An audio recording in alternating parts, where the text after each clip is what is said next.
You got 30 minutes to leave. That's the first thing she said to me. No, hello, no neighborly wave, just a full-blown eviction notice delivered like she was auditioning for Judge Judy. And why? Because my old cabin didn't fit her grand vision of a picture-perfect, soul-sucking neighborhood. One minute I'm patching up my fence, minding my business. The next, I'm face-to-face with the HOA president who thought she owned the entire mountain. If you've ever tangled with an HOA before, trust me, you're going to feel this one deep. Go ahead. Drop your state in the comments if your HOA's ever gone full dictator, because this story, it's petty, it's wild, and the twist is almost too good to be true. So it's a Tuesday morning in October, one of those perfect Colorado days where the air's got that sharp pine smell, and there's just enough chill to remind you winter's coming. I'm at my cabin, the one my granddad built back in '87, hammering a board back onto the fence when I hear this expensive engine purr into my gravel driveway. A jet black Mercedes, shiny as a mirror, stops at my gate. Out steps a woman in her late 30s wearing a suit so crisp, I bet it could cut glass sunglasses so big they belong in a reality show. Flanking her are two guys in black vests who look like they're about to raid a cartel. She's got a clipboard. She walks like nobody's ever told her no. Across the street, I spot a few neighbors peeking through curtains, some filming, others just waiting for fireworks. Mr. Reeves, she calls out her voice. Could freeze a campfire. I'm Lana Prescott, president of the Pinewood Estates HOA. Your cabin is a detriment to our property values and overall aesthetic standards. I set my hammer down, tried to keep things civil. Morning to you too, I say, but I think there's been a mistake. This is private property, and as far as I know, it's not in your HOA. She just laughs, a cold villain in a movie kind of laugh. Honey, paperwork is paperwork. I represent 47 families here, and we all agree that this eyesore has to go. And then she does it. Looks at her Rolex, tells me I have exactly 30 minutes to pack up whatever essentials I can carry and vacate my own place. Her security goons block my front door like I'm some dangerous felon. I double-check. 30 minutes, lady. You can't just show up and demand someone leave their land. That's not how America works. But Lana's not interested in law or decency. She points at my cabin and says it attracts undesirable elements and drags down the neighborhood. So I pull out the property deed I keep in my back pocket. Old habits from the Army die hard. Always be prepared, ma'am. My family's owned this since '87. It's not in your HOA, and I have every legal right to be here. She just shakes her head.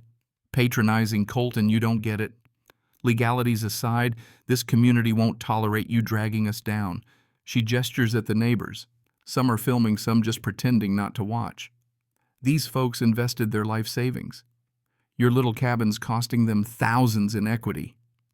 I spot my security camera. Thank God it's recording, because I can tell this is going to be one for the ages. Cameras won't help, Lana says, though, for the first time her voice wobbles.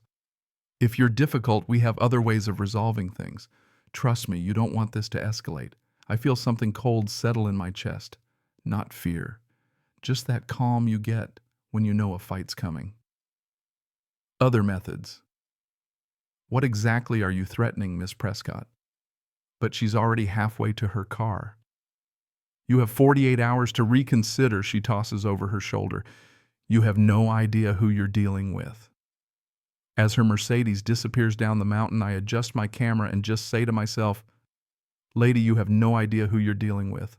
The next morning, I find 3 violation notices slapped on my door like I've been running a meth lab instead of fixing a porch. I actually laugh, peeling them off. If Lana wants to play paper games, so be it. I start my wall of shame inside the cabin, taping every bogus citation up for when this is all over. My granddad used to say, paper bullies are just termites in suits. Don't ever forget you're standing on solid ground.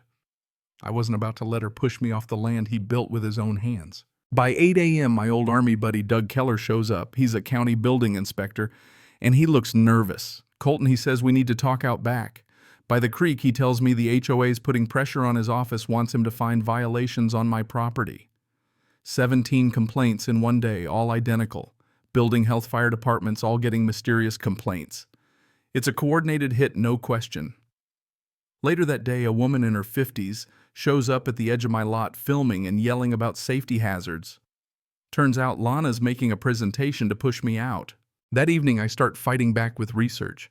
I dig into public records and surprise Lana's pulled the same routine on 3 other families bordering Pinewood Estates, all forced out, all sold their land cheap, all after harassment campaigns just like this. And the kicker, Lana's only lived here 18 months, same time frame as those forced sales. She's a real estate agent who specializes in luxury mountain properties. It hits me this isn't about the neighborhood or property values. She's running a long game, forcing out anyone who doesn't fit her scheme for big development deals. Next day, the harassment ramps up. Fines jump from $200 to $500 a day.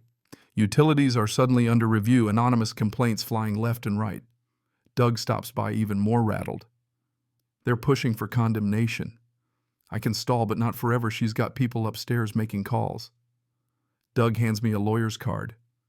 You're gonna need this. That night, as I'm thinking, I stumble on a detail in the county records. Lana doesn't even own her mansion. It belongs to Mountain Vista Development LLC. She's just a tenant. That company, by the way, is listing several properties for sale, development potential, all that jazz. Then Thursday morning, the twist phone rings. It's a former neighbor who was run off by Lana last spring. She sounds beat but determined, tells me how her family got targeted with fake violations, social isolation, even trumped-up back taxes that forced them to sell at a huge loss to a shell company. Of course. 3 weeks after they moved, luxury rentals started going up. She kept every record, every threat, every violation. She wants to help me fight back. With her evidence, I pieced together Lana's whole scam, identify target properties, harass owners, force a cheap sale, redevelop for big profit. My cabin isn't just in her way, it's the keystone to a $50 million resort project. And now she's desperate, which means she'll get reckless. Thursday night, pickup trucks start circling my place, spotlights, engine revving, amateur intimidation. I call the sheriff. They can't do much. Doug visits Friday, emergency HOA meeting tonight. Lana's got a lawyer in the county newspaper on her side. By now, she's turned most of the neighbors against me with her scare tactics. So I flip the script. I start calling every real estate agent in the county, asking about properties for sale in Pinewood Estates. Turns out, thanks to Lana, several families are already desperate to leave. They're willing to sell for less just to be done with the drama.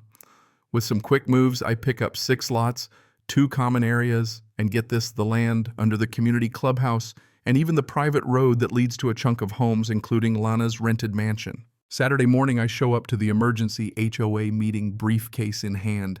Lana sitting smug and ready for my public surrender. Rooms packed, phones recording. I take the floor. Before we talk about evictions, I have some ownership news. I start laying out the deeds one after another until half the room is slack-jawed. Doug stands up to confirm every transaction is legal, recorded, airtight.